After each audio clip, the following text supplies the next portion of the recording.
Fast, focused, and fearless. Here's everything you need to know as you jumpstart your day. I'm Diego Castro. Typhoon Falcon continues to enhance the southwest monsoon or habagat. Pagasa last spotted its center some 925 kilometers northeast of extreme northern Luzon.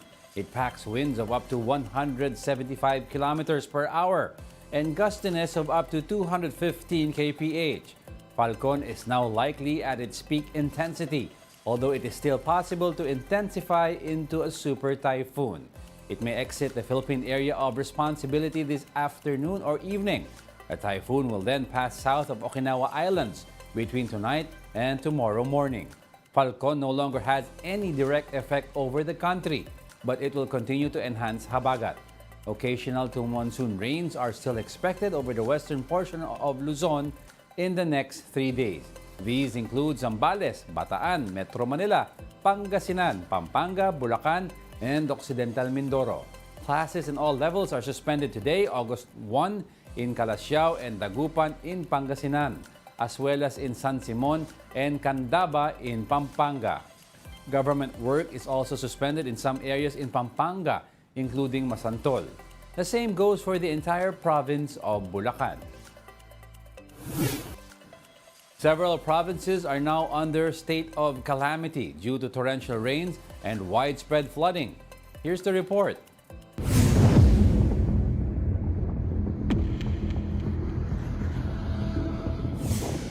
Over 5 billion pesos in estimated damage, 1 million people affected, and several provinces now in a state of calamity. That's how Super Typhoon Egay left its mark on the Philippines last week. Marcos family stronghold Ilocos Norte was one of the first provinces to declare a state of calamity. At least 8 towns saw severe damage, driving hundreds of families to evacuation centers. In Ilocos Sur, floodwaters also displaced several residents and destroyed bridges, making it hard to conduct relief operations in the aftermath of the typhoon. Several towns in Pangasinan also saw flooding and strong winds. Streets in Calasiao were submerged, while a gym in Dagupan City saw its roof collapse. Egay also barreled through Cagayan, having made landfall in the province twice. The cyclone left several towns and farmlands flooded. Provinces in central Luzon were also not spared. Bataan and Pampanga are now under a state of calamity due to non-stop rains. In Pampanga, residents wade in knee-deep floodwaters as they continue their day-to-day tasks. The same goes for people living in Hermosa, Bataan. At least 7 provinces are now under a state of calamity. What's worse is that rains are expected to continue with Typhoon Falcon enhancing the habagat or southwest monsoon. The government is now busy extending relief assistance to affected areas. But in terms of long-term solution, the Philippines is getting help from the European Union. We're currently setting up a so-called Copernicus data mirror site within the Philippines Space Agency.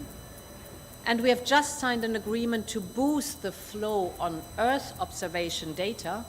The Copernicus data technology from the EU is expected to help the Philippines with early weather warnings. It forms part of the EU 60 million euro grant for the Philippines to pursue climate change mitigation and the shift to renewable energy. Arian Kalumbiran, We Are One News. The Health Department observes a continuous increase in waterborne diseases. Over 80,000 cases of dengue have been reported this year, but the DOH noted a 16% increase just in the recent 4 weeks. The agency reminded the public to practice the 4S strategy: search and destroy mosquito breeding places, secure self-protection, seek early consultation, and support fogging or spraying. Meanwhile, the agency also observed a 42% increase in cases of leptospirosis, bringing the total to over 2,000 this year. The agency advised the public against wading in flooded areas. We'll be back with more stories after the break. Keep it here on One News.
You're still watching One News Now. I'm Diego Castro. It's a new era of cooperation. That's what European Commission President Ursula von der Leyen has promised for the Philippines. She held a bilateral meeting with President Marcos in Malacanang on Monday, where the two discussed free trade negotiations, climate change cooperation, and the digital economy. But the most significant among her pronouncements had to do with maritime security.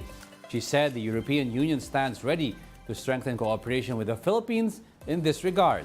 She also reaffirmed the EU's support for the 2016 arbitral ruling against China. The European Union underlines that the 2016 award of the Arbitral Tribunal on the South China Sea is legally binding, and that it provides the basis for peaceful resolving disputes between the parties. Marcos also said the EU was ready to provide a grant worth 60 million euros under the Green Economy Program, which will support projects around circular economy and renewable energy. He also expressed his gratitude for the EU's decision to extend recognition of Filipino seafarers' certificates. I also thank the European Commission for their decision to extend the recognition of the STCW certificates issued by the Philippines, as this has a positive impact on the employment of more than 50,000 Filipino seafarers working on board EU-flagged vessels. Senators have agreed to pass a resolution condemning China's continued incursion in the West Philippine Sea. Senate President Mig Zubiri disclosed the decision after an all-member caucus of the Senate. It was also attended by other top officials, including Foreign Affairs Secretary Enrique Manalo. Zubiri said the senators agreed to merge two resolutions filed by him and Senator Risa Hontiveros.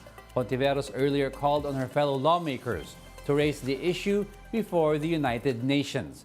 Details of the new resolution have yet to be revealed, which is set to be approved by the Senate today.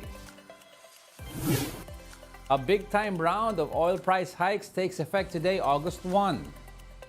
Prices of diesel are up by a steep 3 pesos and 50 centavos per liter. Gasoline is now more expensive by 2 pesos and 10 centavos a liter, while kerosene is pricier by 3 pesos and 25 centavos per liter.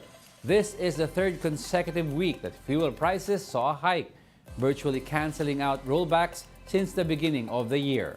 The movement in global prices is being blamed for the upward trend. And that's it for this hour. Join us again at 9 a.m. as we continue to monitor the day's biggest stories. I'm Diego Castro. We are One News, all sides, all the time.